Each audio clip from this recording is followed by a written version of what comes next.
سورہ نساء آیت نمبر 49۔ اعوذ باللہ من الشیطان الرجیم۔ الم تر الی الذین یزکون انفسهم بل اللہ یزکی من یشاء ولا یظلمون فتیلا۔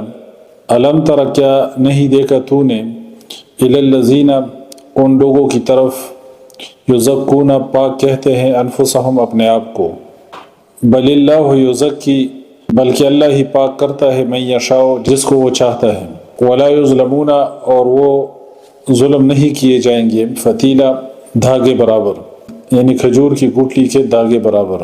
یہ تار ہم نے آپ کو بتائی تھی، کھجور کی گٹلی میں جو ایک سائڈ سے گروف ہے، شگاف ہے اس کے اندر جو گودا ہے، فتیلا۔ اللہ فرماتے ہیں کہ اتنا بھی ظلم نہیں کیا جائے گا۔ اس آیت میں یہودیوں کا تذکرہ ہے جو اپنے آپ کو پاک کہتے تھے اور اپنی تعریف کرتے تھے اور کہتے تھے کہ ہم اللہ کی